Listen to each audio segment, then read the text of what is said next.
I was trying to summon a loons, and all I got was this Fredo. Well, he's also handsome.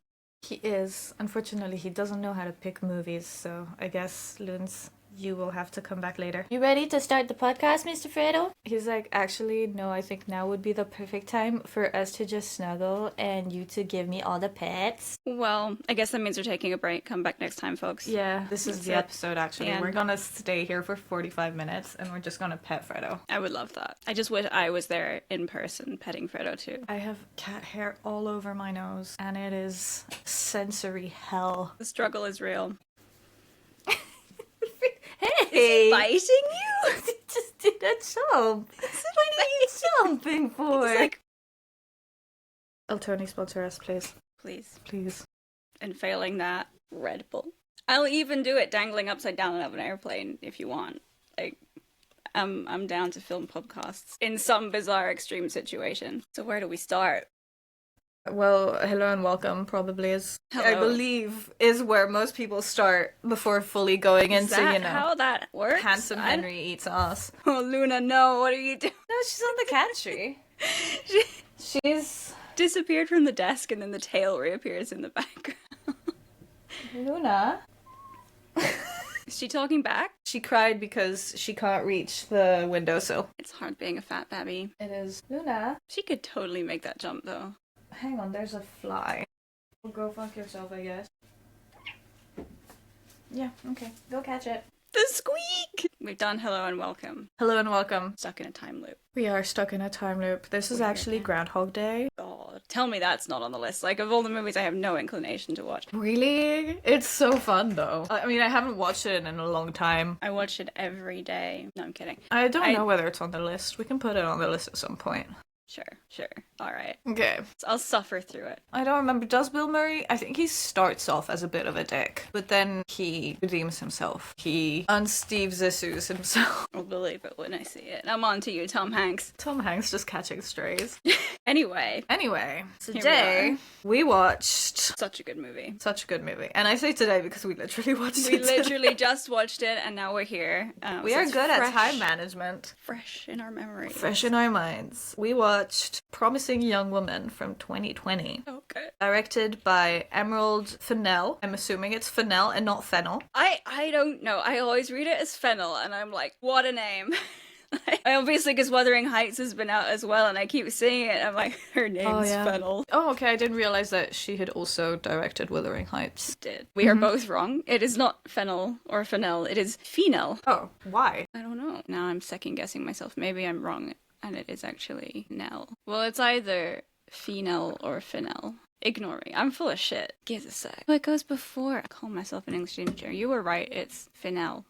Hello, Fredo. He is judging my inability to do my literal job. He's not having a singular thought. Oh my god, look how dumb he looks. I love him so much. Nary a brain cell to be found. Goodness. I love this movie. Yes. First, a great cast of actors, to be honest. Our favorite, Carey Mulligan. Day Sally one fans. Sparrow! Yep. Fucking Real. Sally Sparrow. I spent the whole movie being like, where do I know you from? Really? And then I looked it up and I was like, Sally Sparrow! You didn't realize that she never blinked in the entire movie. I love her so much. Bo Burnham, Alison Brie, Clancy Brown. Needed a second to read my writing there. Adam Brody.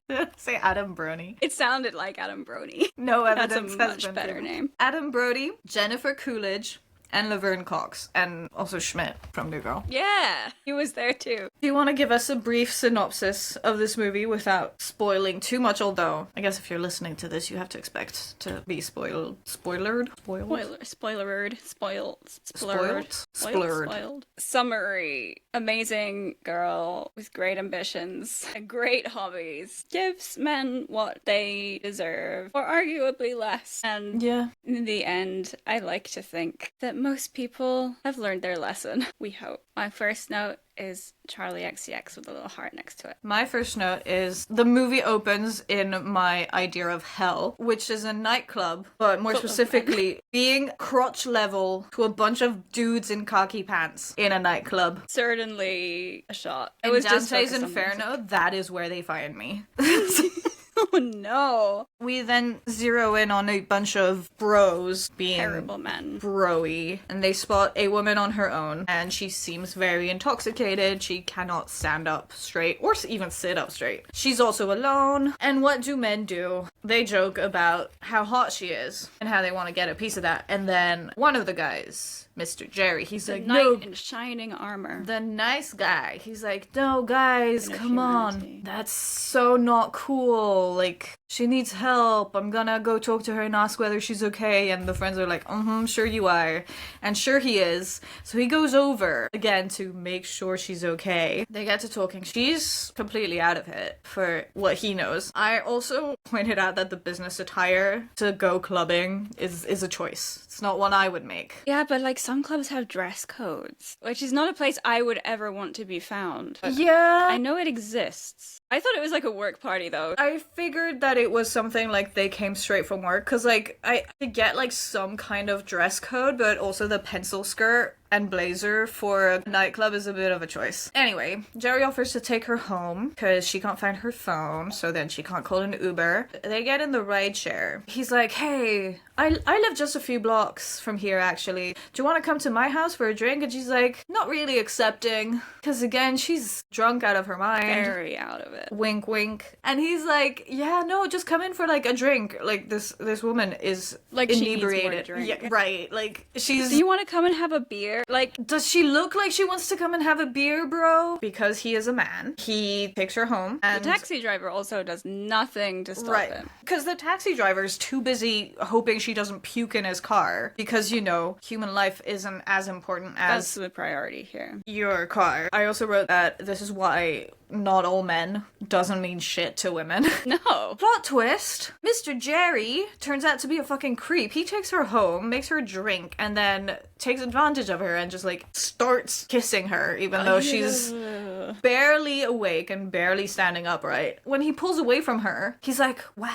Bro, a kiss cannot be that good if the person next to you is practically asleep. She wasn't even kissing him back. No. What are you wowing about? Like, the thing that pisses me off, you know, you get so angry while you're watching this movie Yes. because constantly the men are just like, oh my god. And then the worst thing is, I think most women can say they've been in some sort of situation like that with a guy. Like, I know that I have had enough experiences where it's like, just stop. It's too real. Like you want to think like, oh, it's exaggerated for the movie. It's not. Men are It's like not. that. It's almost too mild for the movie at some points. Also, people being like, hey, just say no. Like, how many times has this person said no in the movie? And men were like, oh no, but it's fine, you're safe. Like, you're safe line The pissed me off safe, so fucking much. I was like, you're a fucking creep, bro. Yeah, Like, I literally wrote, you're safe, fuck off. I think I just wrote vomit emoji.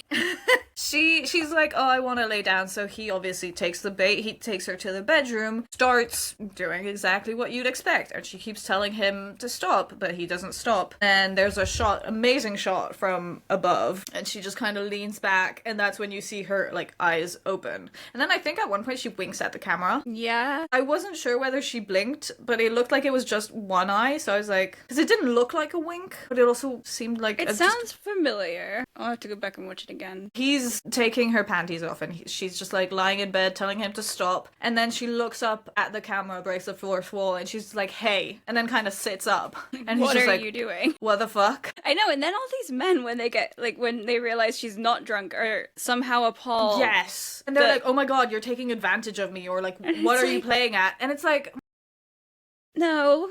no. The audacity of men. I also wrote down audacity that of men. I love her nails. I have that later on because I love didn't her notice nails. them. Does she already have like the pastel rainbow? Yes, I noticed them like later on. I wrote that I love her nails. Same. Credits roll. She's walking down the street eating a donut or something that has like red jelly or ketchup in it. But it's morning, so I'm dog. yeah. But it's morning, so I feel like it's more like a pastry with jelly in it. I don't know. I don't understand American food half the time. If you told me they ate hot dogs for breakfast, that wouldn't surprise me. Honestly, entirely. like a hot dog for breakfast some days could slap. I mean, time is a social construct. Oh, absolutely. I had sushi for breakfast when I went to Paris. She's walking down the street and she gets heckled by a group of construction workers. The universal female experience. She just stops and stares at them until they start calling her a bitch. which is also the universal female experience. Then cut to her tallying something in her notebook and adding Jerry's name to a list. And I gotta say, I was low-key disappointed that it wasn't a kill list. Same. I was really hoping all of these horrible men would end up dead, but she's too good for that, and I admire it. Better than us. No, for real, I don't know. Not that I would ever murder someone, because that would be bad. Of course not. Crimes would never be committed by me. Then she has breakfast with her family. Her mother is Jennifer Coolidge, which is iconic, and her dad is some guy. Her fucking parents, man. I don't know what to think about her parents. I think they should mind their own business. Yeah, I mean, to me, they're kind of just like a little bit insignificant in the sense like I don't really know what role they play in the movie other than occasionally being there. I think there is like a kind of point where her parents are worried about her. She's kind of not in the best place mentally. What? Is the impression that you get. Yeah. And that they're worried about her and they're trying to like maybe convey that like she's a bit too focused on her revenge. But at the same time, I'm like, she's doing the world a great service. She should be doing more. I've just written, mind your business, Dad. It's all I've written about that scene. I wrote Jennifer Coolidge as a mother and Laverne Cox as a coworker/friend. Like, no wonder she's murdering men. Turns out she's not murdering men. Yeah. No wonder that she's intimidating men. I love it. I love her. I love Laverne Cox's character, Gail. I think her name is. She's so fun. I love. So good. So Cassie, who is played by Carey Mulligan, the protagonist, works in a... I'm gonna say that every time you say her name. She works in a coffee shop. In this specific scene, she and Gail are talking about how Gail wants her to progress in her career and she put her up for like recommendation as a HR kind of person or something within the company, like on the corporate side of things. They're having this discussion while a customer is like trying to order coffee. Cass is just like, I love being in a customer facing environment while ignoring the customer, and then when the customer's like, so can I order? And she's just like, no. It's just iconic. I mean, it's such a mood. And then a guy walks in, a man. Oh, Burnham, what you doing outside? I completely missed the fact that he was Bo Burnham. A fat babby. She's so long, though. She's very long. Look at that tummy! She has no bad angles. She's beautiful. Lady, put those knives away. If you come and annoy me, you have to expect to be annoyed back. That's how this works. Where was I? Bo Burnham walks in. They apparently used to go to med school together. And then he kind of makes some clumsy remarks. Insults her to her face. Yeah. He jokes about her spitting in his coffee, and she does the hottest thing that she could have done, which is to spit in his coffee and hand it to him while not breaking eye contact. And then he does the hottest thing that a man could do. Why did I say man like that? A man. A man. He does the hottest thing that a man could do, which is drink the coffee with a spit in it. I mean... Yeah. I was like, alright. You know what? I ship it. And then he asks for a date. And then he asks for a date. Cut to Cassie watching I said Cassie. Sally Sparrow! Cut to her watching a blowjob lips makeup tutorial and putting on eyeliner in a really tragic way. Oh no, the makeup was... Oh my god. So it wasn't for the date. It was... I thought it was at first, and I was like... No, same. At first I was like, oh no, is that for the date? It is not. It was to murder Neil. Before we go to Neil, the eyeliner was truly tragic, and I was like, oh my god, is this us at age 14? It was... Yeah, it was very... Oh my god. It was bad, but then when it cuts to her out, it looked really good. So I'm just like, better. girl. Yeah. Also, she like wipes the lipstick, which was... It's always a power move. We love to see it. We do. Did Jonas come home? My husband has returned from the war. Does he want to see a kitten? And I can hear her purring. I think I should actually film every podcast just like this. I'm holding Luna up. I think you should. Look at that manic expression. Almost 50 minutes of recording, and most of it is me just holding my cats in front of the camera. Look at her. She seems so like she's kind of just accepted her fate. I set you free. Release the kitten. Release the kitten. Okay. All right, where were we? She's in Neil's apartment. I wrote, isn't that the kid from Superbad? Maybe. I mean, I say kid, he's probably like older than us, but he was like in all those Michael Cera movies. He's doing coke, and he's also forcing her to do coke. Yeah. Which, like... No consent. She literally says she doesn't want it. Yeah, she does. And also at the same time, it's like, my guy, in this economy, stop wasting your coke on someone who doesn't want it. Yeah, stop. Like, just... Are we sharing drugs?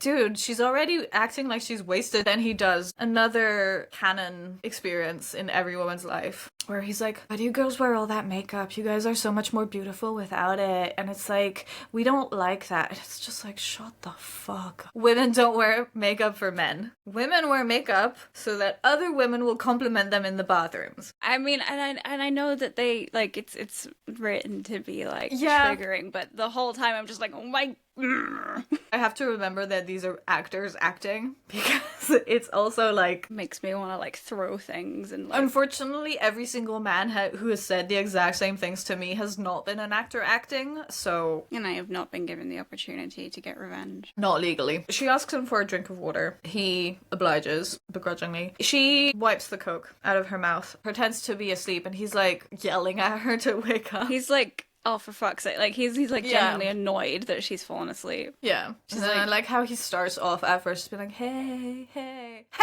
I was just like, my guy. She keeps telling him like, oh, I don't feel well. I should go home. And they're all like, oh, you're just so beautiful and we have such a connection. And it's just like, shut the fuck up. So she's awake. He starts like fumbling up her dress. And I wrote that, you know, the bored look while a man's fumbling down there is so real. We've all been there. And then she stops acting like she's drunk. And she's like, hey, maybe you need to let me go the fuck home. And he's like, oh my god, what the fuck, you're not drunk. Then she's like, yeah, funny how now you want me to leave and go home, but a minute ago you didn't want that. You insisted I stayed.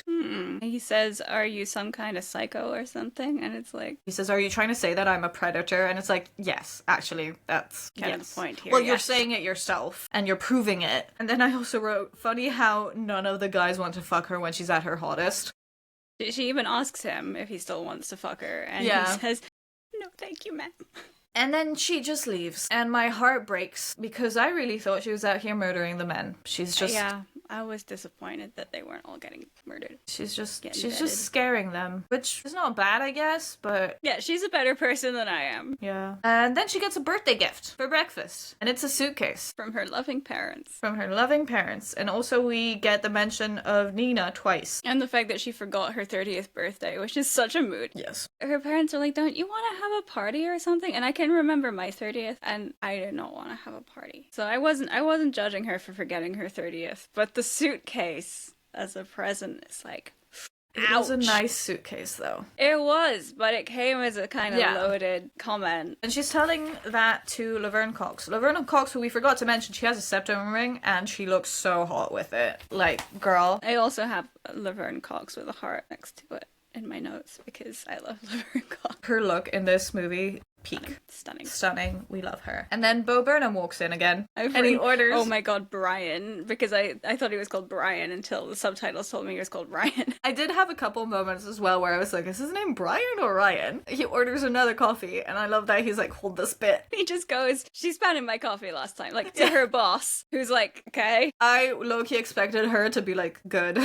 Bo Burnham will never not be funny to me. He is like, hey, I think you gave me the wrong number because I crafted this like really romantic text, and it turns out that it was like some kind of guy on an oil rig. Which is hysterical. That's really funny. And then Laverne Cox is just like, I think I hear the phone ringing. Let me just go get that. Then Bo Burnham goes on a rant about how dating is awful, and I can confirm, Bo Burnham, this is for you. It's still awful. It's even worse in 2026. It has not improved, from what I gather. It's actually gotten worse. She agrees to go out to lunch with him, and she puts on this really gorgeous dress. Oh, she looks so pretty! Right? She looks so pretty! I mean, she looked pretty anyway, but yes, like, that outfit was that dress was really, really gorgeous. Yes. He tells her a story about how a woman pulled out a skeleton hand of her vagina. Like, I could believe it happened. I need to understand the context. Like, is this in a dating context, or is this in a doctor context? Because he's a pediatrician. That's true. That is important context. How many crimes can you commit at once? Well,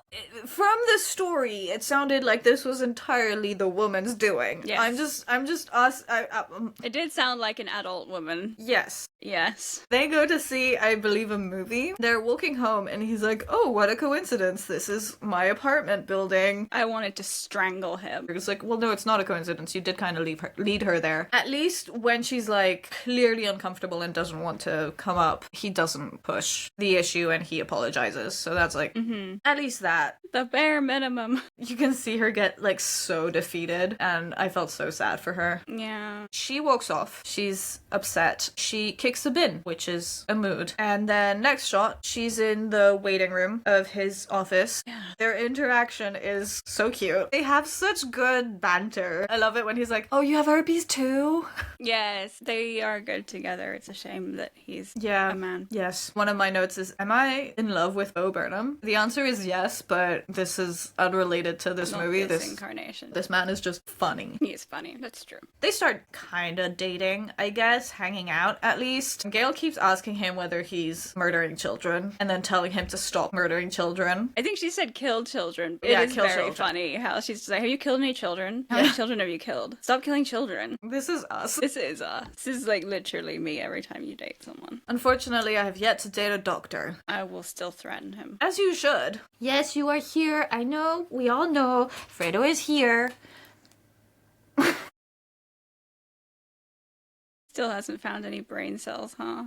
Anyway, Gail leaves them be and warns them that she better not find any ass prints in the coffee grinds. Yeah. Which kind of sounds like at some point in her life, Like it's she has happened. found ass prints in the coffee grinds. It's a pretty horrific thought. I don't know whether I mentioned this before, but they did used to go to med school together, and then they start reminiscing and talking about their old classmates. One of them Awful classmate. being called Madison McPhee, which is a name. It really is. He mentions that other girl, which kind of puts a damper on the whole thing, and then also mentions his friend that he can't get rid of, Al Monroe, who also seems to be a trigger, which sends Cassie on a Facebook stalking spree, although it's called Friender, I think. Friender, yeah. Something like that. Honestly, mood. Oh yeah, no, genuinely. Again, we've all been there, I think. What? Who, I've me? never ever done anything like that in my life. The first part of her plan is set into motion, and we know this because there's just a giant pink one on the screen. Cassie is having lunch with Madison. She is pouring Madison the biggest glass of champagne I've ever seen in my life. Low-key jealous.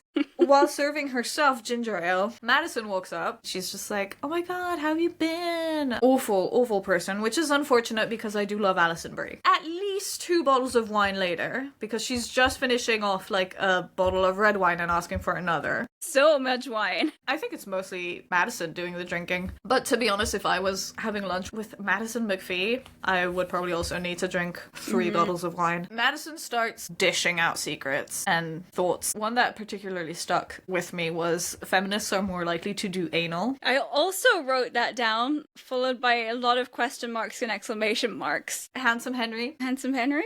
your thoughts, please? Please confirm. Do you deny or confirm? Madison is being a real Hypocritical bitch.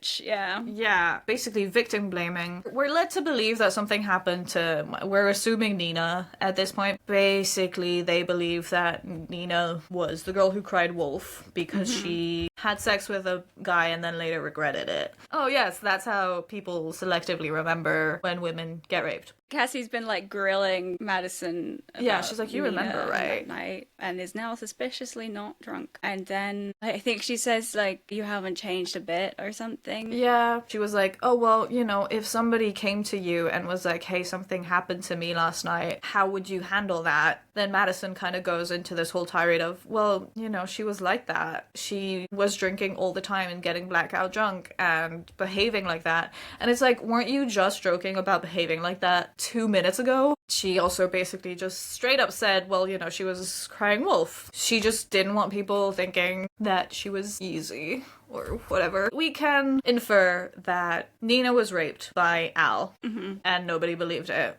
Yeah. There's like this wonderful line that I've written down because she has her like, oh, for your sake. When she's like disappointed that she hasn't changed. I can't remember exactly how the dialogue went, but she was like, oh, it's, you know, it's a shame for your sake kind of thing. Yeah, it's like, for your sake, it's a shame you haven't changed. And then she does like the ultimate power move. She gets up and like leaves. She gets up and leaves and goes up to a man and is like, room 25 there. Which, at first, we're kind of like, oh no. Girl, eye for an eye is not necessarily justified. We'll get back to that later. She crosses out Madison's page in her little notebook and moves on to the next page. That's Walker. And then she shows up at a high school and basically kidnaps a child. Yeah, I was a bit like, oh, are we kidnapping now? Ma'am, that's a child. This is actually a crime now. Yeah. I'm pretty sure. But also, girl, stranger danger, come on. I know, I did think, like, this girl is making absolutely no effort not to get kidnapped. Right, like I'm pretty sure. Not to victim blame, if you come up to but me when I was 12 and said Tokyo Hotel or at this diner, I like to think that I would. But then the whole point of the movie is like, don't victim blame. So I guess. But this girl isn't 12. This girl is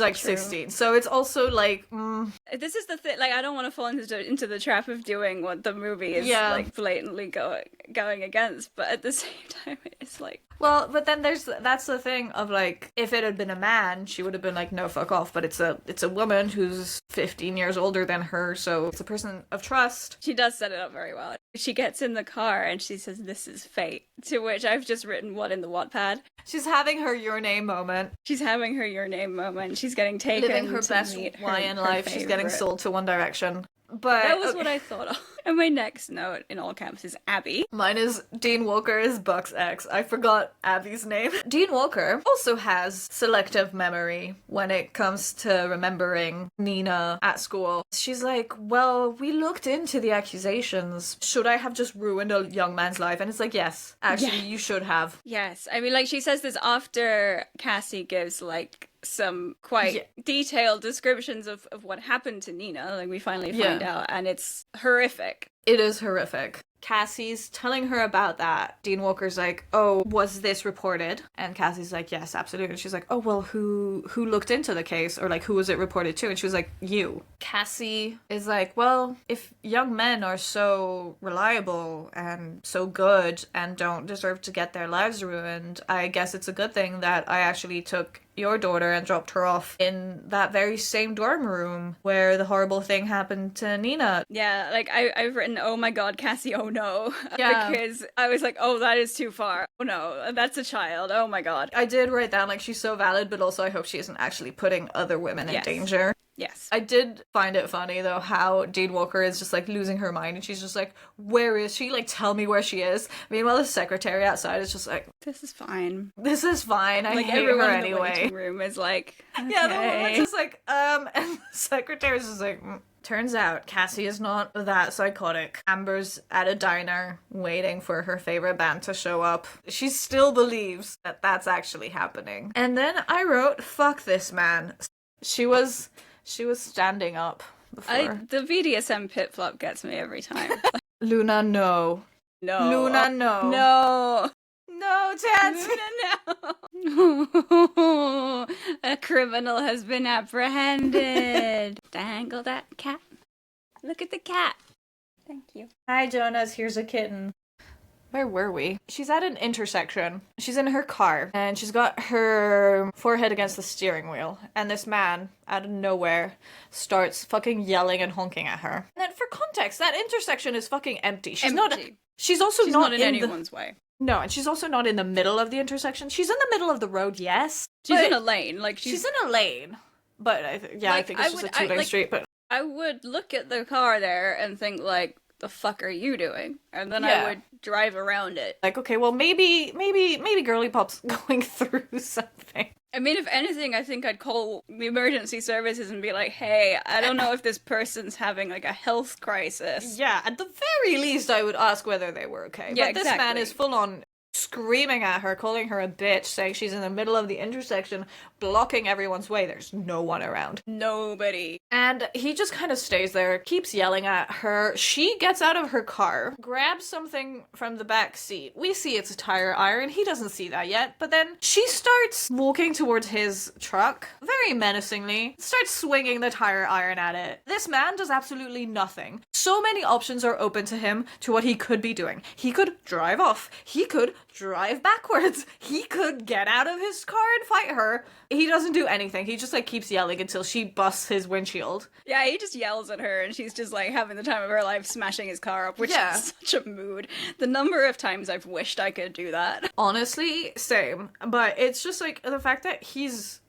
Oh my god, did you see the pupils just go wide? Sister just walked in. Yeah, I'm not saying this man should do anything, but he certainly could have done something. There were options. He tells her to calm down as well, which is like for one... Isn't that when she hits his windshield? Probably. And it's like, you started this. Yes. You started it. And also, don't fucking tell me to calm down. When in the history of humanity has telling anyone to calm down worked out for you? Especially when they're holding a tire iron. I know that it's not like just a me thing, but I feel like the kind of like rebellious ADHD part of myself that hates being told what to do, like kind of doubles down when I'm told to calm down. Like it sends me into a blind rage. If I wasn't mad before, I'm like about to explode. But the thing is, she was also calm. She was mad, but she was calm. That's true. He was the only one agitated and yelling. That's true. So that happens. He drives off and then we see the intersection completely empty. Yeah, I would also like say I love the cinematography in this film. Like I love the colors and I love the way that the shots are like shot. Wow, such words. Very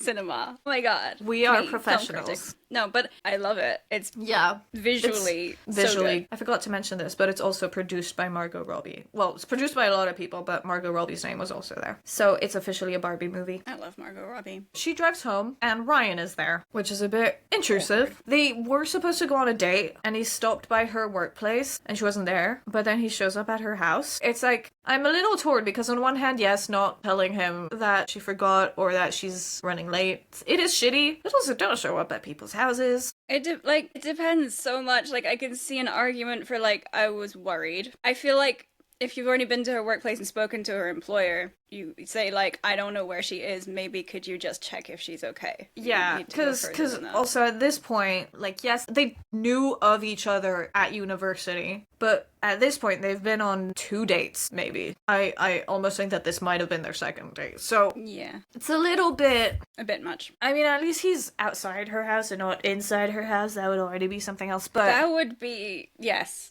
That would be a crime, unless his parents let him in. Yes, but that's still weird. Like, it would be weird on both sides. We're back at the bar. Unclear whether this is the same night or a different night. No, I think it's the same night, because he said, like, my schedule cleared. She goes to the club. Well, it's a bar. It's a club bar. Bar club? To be honest, it looks like a complete shithole, and I don't know what it's meant to be. It's a blub. She's pretending to take shots, and she gets hit on by this man named Paul, who tries to take her home. He's wearing a fedora, He's wearing a fedora. Questionable. He deserves to be murdered just for that alone. He tries to take her home, and unfortunately, they walk into Ryan. Who is less than thrilled. Yeah. He's kind of like, actually, don't call me, or whatever. I don't remember exactly what he says, but he's disappointed. And also at the same time, it's just like, guy, you've been on 2 dates. Like, yes, it's shitty. To be fair, I think I would also be hurt. Because it's also like the kind of like completely like ghosting him, not on purpose, but it could still come across as that way. And then like the way that she's like all over that guy after saying she wants to take it slow. Like, yeah. Not even from a point of view like, oh, you'll kiss him, but not me. Just the kind of point of view of like... You ghost me and then you immediately go get drunk at a club and go home with a guy. Yeah. I can see why that would be hurtful. Yeah, but also, let's remember that women don't owe you shit. That's true. So Ryan fucks off. He goes have a drink with the boys. Paul is like, being a dick.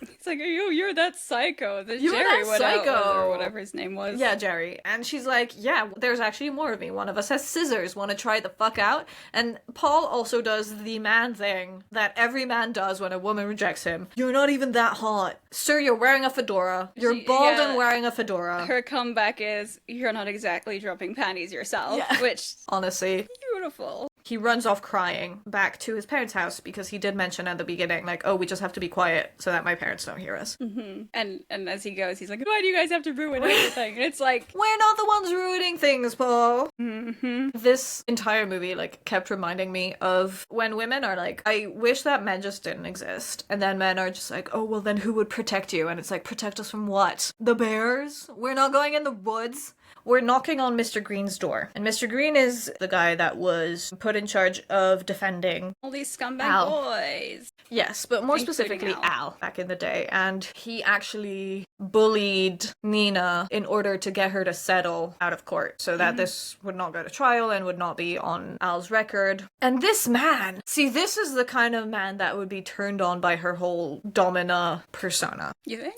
I'm pretty sure this man calls, like, sex hotlines and gets women with fake, heavy Russian accents to tell him he's a bad boy. Oh, your mummy's a little bad boy. Honestly, I'm pretty sure that this man bull gags himself. No! But more importantly, this man has awful sofa taste. Did you see those things? And those are like living room sofas? No way. The living room is pretty uninviting. This is also an interesting interaction that she has, though, because she starts off with, like, this is your day of reckoning. And from the beginning, he's like, oh yeah, okay, I've been expecting this. Right. Which you're already like, huh? Yeah, what? But then it turns out that he's actually a scummy scumbag lawyer. And then he, like, throws himself into her lap. I didn't love that. But at least he's a self-aware scumbag, and he's already suffering a little bit in his head with what he's done. Well, he does also mention he had a psychotic breakdown at the office. Yeah, he said... Hello, Fredo. He said he had an epiphany, and they called it a psychotic break. Enlightenment psychosis. Okay, same thing. Tomato. He says he can't sleep. He's having, like, an awful time and whatever. Like, woe is me. And she needs to set him free or something. And it's like... Disappointingly, she forgives him. Originally, she had something else planned for him, because there was a guy waiting by her car, and he's like, oh, am I still getting paid? I would have liked to know what that man was gonna do to him. I would have liked to know. Yeah, I would have liked to know what the plan was there. Because she doesn't kill people, right? So it's not a hitman. Yeah. We assume. And then she drives and goes to what we can assume, or what we deduce is Nina's mother. They have a moment of reminiscing. If it's not clear already, at least by this point, you kind of get the hint that Nina is dead. At the very latest, when the mother tells her to move on. Yeah, and even the mother is not as caught up in, like, revenge and outrage as Cassie is. Maybe the mother actually did the right thing and went to therapy and has made her peace with it, or maybe is at least working on herself inwardly rather than potentially killing people outwardly. Everybody copes in their own way. Oh, Luna. What are you looking at? Luna. Hi, pretty girl. She's so cute. So funny. She's just staring at the wall. Like, honestly, I get it, girl. Sometimes you just need to. Sometimes you gotta loaf and stare at a wall. Yeah. So Cassie goes home and she deletes Friender, but not before seeing that Al is having a bachelor party in a cabin. Yeah. So she decides to abandon her quest for revenge. Mm-hmm. And then she goes to Bo Burnham's apartment, and he's salty. He does chastise her for trying to take home a man with a fedora. Yeah, I mean, that is also what I would be most mad about. Like, really, this is what you're giving me up for. They're seemingly moving on. They seem to get over it. Even though she offers the bare minimum explanation. She's like, yeah. And I'm like, can I try again? And it's like, if anything, she's opened up more questions than she's answered.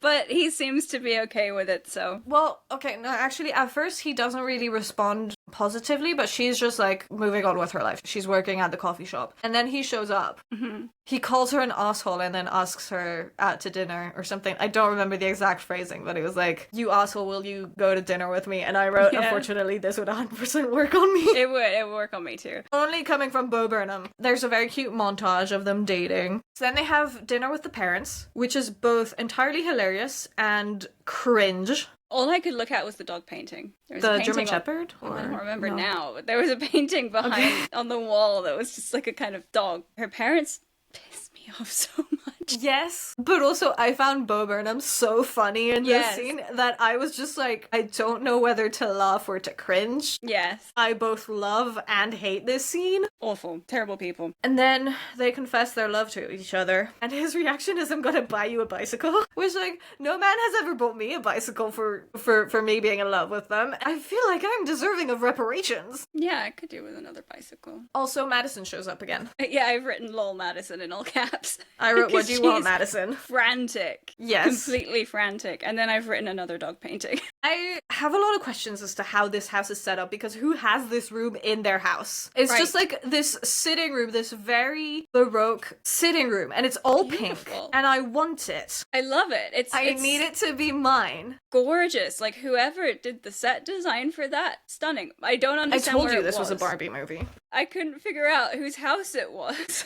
It's her parents' house. I don't know, I guess they just have like this pink Baroque frou-frou parlor somewhere in their house. It's great. I'm obsessed. Wonderful. I'm here I for want it. Madison seems less impressed. Honestly, Madison needs to get her priorities straight. We find out that Cassie only paid the man to tuck Madison into bed, so nothing happened. A little bit of a fright. Yeah, she just wanted to give her the impression. experience. The experience. And then Madison is like, I remembered something. And it's like, funny, Madison, that you should remember this now. You didn't remember this at lunch. Madison hands her a phone. And she's like, there was a video. And everyone got the video sent to them. I was just stuck on the everyone. And I was like, oh, I think I remember why I don't remember Bo Burnham being attractive in this movie. But I'm also like, everyone saw it and nobody went to the police. Yeah. Especially Madison, who, you know, at the dinner, she was like, she just made it up or whatever. And then it's like, but you had proof that she didn't. Madison just leaves the phone, leaves in a huff, and she's like, leave me out of it. And it's just like, girl. Yeah, she's never contact me again. Yeah. Feminism whomst. And she also says, don't watch the video. So, of course, Cassie watches the video.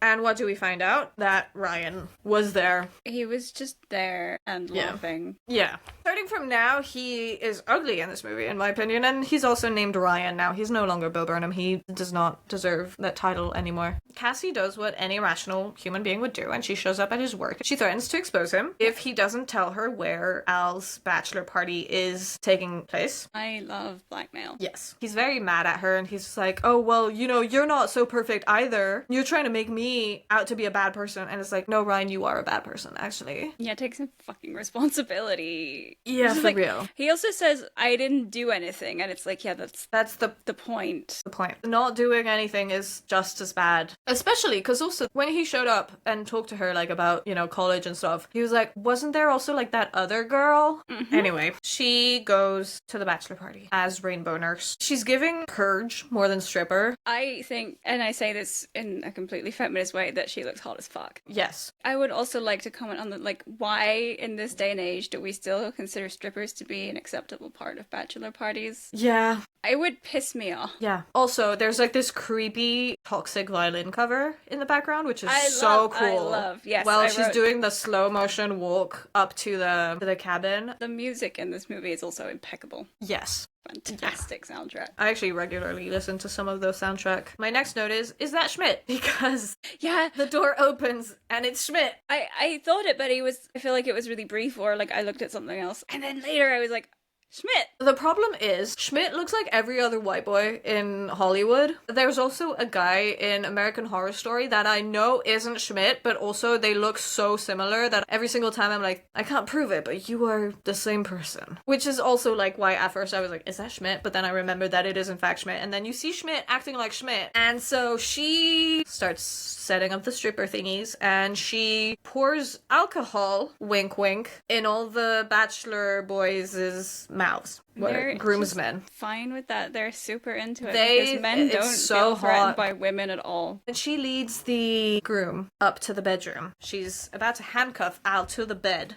He's like, oh, I don't want to have sex with you. I'm getting married. I love my fiance. I'm a gentleman. I wrote, I'm a gentleman, followed by vomit emoji in all caps. And I like how she also tells him, like, oh, do I look like someone who would make you do something you don't want to do? Then he asks for her name and she tells him, like, Candy, because that's a stripper name. And then he's like, like, no, your real name. And she's just like, oh, Nina Fisher. And he's like, what? And then she's like, yeah, actually, also, by the way, I roofied your groomsmen, so good luck. He is, at this point, handcuffed with fuzzy pink handcuffs. So he kind of realizes what's going on. He's like, oh, no, I'm innocent. We were kids. Which, I swear to fucking God, you were in med school, second year of med school. Right. In your 20s, I'm assuming. And you had to be smart enough to know better, because I like to believe that stupid people don't get into med school. And then he goes on this whole, I was affected by it too. And it's like, shut the fuck up. He's like, this was my worst nightmare. Like, this is a guy's worst nightmare, to be accused of something like this. To which she just stops in her tracks, looks him dead in the eye, and is like, can you guess what a woman's worst nightmare is? This man is wriggling on the bed. He's flailing, whining, screaming, crying, throwing up. He is handcuffed with, like, shitty fuzzy pink handcuffs. Like, those things can be broken by just looking at them sideways. She is about to climb on top of him to carve Nina's name into his chest. I personally would have gone for murder, but that's just me. I think there's something quite poetic about leaving him to wander around for the rest of his life with scars of the woman that he rapes name all over him. Like,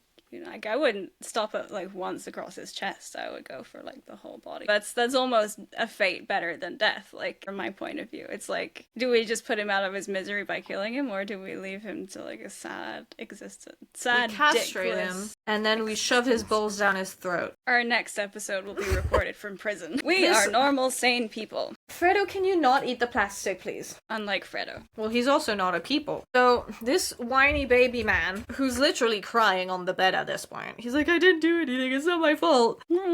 He finally breaks free from the handcuffs. He starts suffocating her, also blaming her. He's like, this is your fault. And it's like, you can't blame someone while you are suffocating them. That's not how it works. Right. He has a pillow over her face. He's got his knee down on her chest. She keeps moving, and I was just like, girlfriend, for your own sake, play dead. Because he also kept saying, like, stop moving. And it's like, okay, well, stop moving, wait for him to take the pillow off your face, and then, like, I don't know, claw his eyes out. Something like that. But not to victim blame, again, but just, girl, an inkling of self-preservation, please. I had the impression in the end, after the whole rest of the movie plays out, that it was intentional. Maybe. Kind of planned for it to go down that way. Play dead also seems obvious to me. I was also like, girl, why don't you just... Yeah. But then at the same time, if you're in that moment of panic, I don't know. Anyway, fuck this man. Or don't. Fuck this man in the sense of, like, with a cactus up the ass. That would be quite funny. Yeah, do that. He also just kind of stays handcuffed to the bed and just sleeps there with her body. Yeah, he just... Yeah. And then the next morning, Schmidt waltzes in, fresh as a fucking daisy. He's just been roofied the night before. Yeah, but he's just like, hello! Good morning! Good morning! Already Happy drinking. Wedding! Oh, you fucked the stripper, I won't tell. Yeah. Al is like, oh no, she's dead, I killed her or something. And then Schmidt is like, are you being ironic? Okay, Alanis Morissette, that's not how irony works. And then he picks up the pillow from her face and is like, well, oh my god, is she dead? He tries to, like, wake her up by kind of smacking her legs or something and calling her honey, to which I wrote that I would pull a JC and come back from the dead if a man called me honey and tried to wake me like that. Look at this little... God, look at him. But yeah, I would literally Jesus Christ his ass if... Yes. And then he does, pull off the pillow that has a perfect face of makeup on it. He's like, oh my god, is she dead or something? And then the other guy starts freaking out and he's like, it's not my fault. And Schmidt is like, no, it's not your fault. And it's like, yes, it is his fault. It is your fault. It blatantly is. Like, he suffocated her. He suffocated her. There is self-defense and there is sitting on a person until they stop breathing. And then Schmidt, in the straightest fashion possible, sits on his homie, puts his face as close to this man's face as possible without fully making out. It's just like, it's gonna be okay, we're gonna sort this out. Then I wrote, is this a no homo moment? It totally is. They decide that they are going to tell everyone that the stripper left and they are going to burn her body before the other bros wake up. First of all, Schmidt is way too calm and confident during this entire thing. Ice cold. Still, it's a dead body. This is clearly not his first dead body. This is not his first dead stripper. However, I have two things that I would like to point out. First of all, doesn't a fire need to be, like, a lot hotter to fully cremate a body? Because this is just like a barbecue. It's a pretty shit fire, yeah. Later when the police gets there, it's dust. Cremation, like, you don't get dust. You get, like, bone fragments, and then it gets crunched up. in the coffee grinder. Basically, yeah. And second of all, do not burn that wig. No, I was very upset about that. The fumes have got to be toxic. Yes, that also did occur to me. I was like, oh, that's gonna smell bad. Like, I don't know what a burning body smells like, to be fair. Maybe that But would I do know what overpower burning it, plastic but smells like. My first thought was, oh, that's gonna smell bad. Next shot, the parents are talking to the police because she's been missing for a couple days, and her mother's like, this is not like her. And the father's is like, well, kind of is like her. They're like, okay, well, is there anyone that, like, we could talk to, like, boyfriend or something? They're like, obviously, Ryan. The police go to interrogate Ryan. Ryan is a piece of shit. He's just like, oh no, we broke up. She was a bit crazy, and she did kind of give the inkling that she might kill herself. I don't know what happened to her. Mm-hmm. And the useless male detective is like, haha, yeah, I thought so. Yeah. Bitch is crazy. Al gets his fuck-ass hippie wedding. It was certainly a wedding. Like, the girls with the tambourine and the drums kind of, and the interpretive dancing were a thing. I wasn't sure what that was about. Ryan gets a text message from a ghost. Girly Pop had a contingency plan. She sent the phone with the evidence to the lawyer guy. Maybe that's why she didn't kill him. He sent the tape to the police, and then the police show up and ruin the wedding. Everyone gets arrested. And she's also pre-programmed, like, some really petty texts to Ryan. Absolutely deserved. But she did add an extra spritz of pettiness in them, which was beautiful. Wonderful. We stan. She also sent her friendship necklace to Laverne Cox. Yes. And then, like, the police find the body. With the ashes, and yeah, there's the other half. I'm mad that she died, but I'm glad that even from beyond the grave, she got her revenge. I think I would have been unsatisfied if she'd gotten away with it, sure. But if she'd been, like, arrested for crimes committed against men, I would have been mad as well. Yeah, that's true. I guess to some extent, maybe it was, like, somewhat planned. The thing is, the letter to the lawyer was, in the event of my death. So she wasn't 100% sure that she would die. However, the message that she sent to Ryan, she signed it off as Cassie and Nina.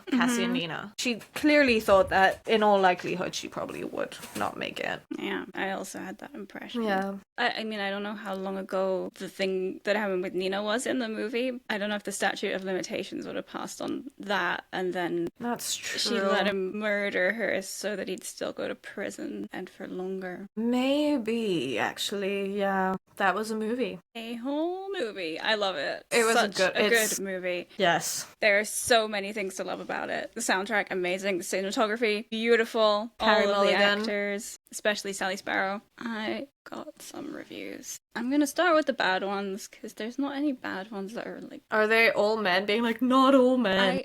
No, actually no.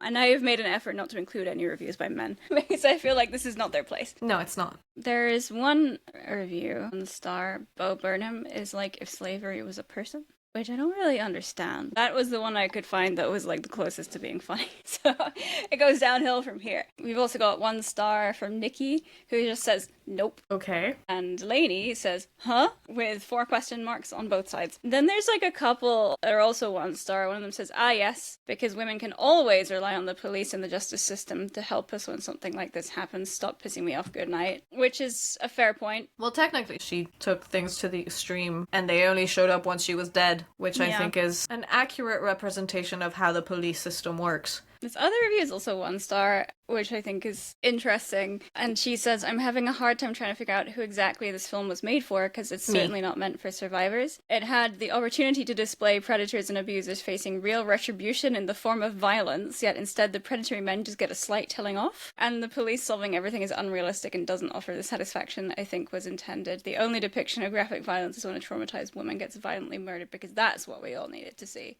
So I guess Ella wanted everyone to die, which I kind of see. I would have liked it if the men died. I agree. I also wanted to see all the men die, but the police didn't solve shit. You see the police do nothing, with the one detective coming in and being like, huh, well, she must have killed herself. Bitches be crazy. And then only when the kind of like irrefutable evidence is shown to them explicitly and is undeniable, then they act. It would have been nice if a couple of horrible men had died violently, I guess. Yeah. I guess that's just the added level of realism. Like, it took 2 women dying for the police to be like, oh wait, maybe there's something to these accusations. Which is unfortunately very realistic. Yeah, that's true. I have some 5-star reviews as well.